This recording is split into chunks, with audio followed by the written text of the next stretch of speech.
முன்னாக போனாலும் அவரில்லை, பின்னாக போனாலும் அவரில்லை, இடது புறத்திலும் அவரில்லை, வலது புறத்திலும் அவரில்லை. நான் போகும் வழியை அறிந்தவர் என்னை சோதிப்பார். என்னை சோதித்த பின் பொன்னாக விளங்குவேன். நான் பொன்னாக விளங்குவேன். பெரிய காரியம் செய்திட்டார், பெரிய காரியம் செய்திட்டார். அதிசயங்களை செய்திட்டார், அதிசயங்களை செய்திட்டார். பெரிய காரியம் செய்திட்டார், பெரிய காரியம் செய்திட்டார். அதிசயங்களை செய்திட்டார், அதிசயங்களை செய்திட்டார்.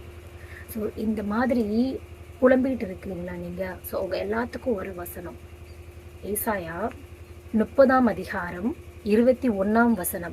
நீங்கள் வலதுபுறமாய் சாயும் போதும் இடதுபுறமாய் சாயும் போதும் வழி இதுவே, இதிலே நடவுங்கள் என்று உங்களுக்கு பின்னாலே சொல்லும் வார்த்தையை உங்கள் காதுகள் கேட்கும். வலதுபுறமாய் சாயும் போதும் இடதுபுறமாய் சாயும் போதும் வழி இதுவே என்று கேட்க பண்ணுகிற தேவனுடைய வார்த்தையை நீங்கள் ஒவ்வொருவரும் கேட்க போகிறீர்கள். இயேசு கிறிஸ்துவின் நாமம் மகிமைப்படுவதாக. ஆமென்.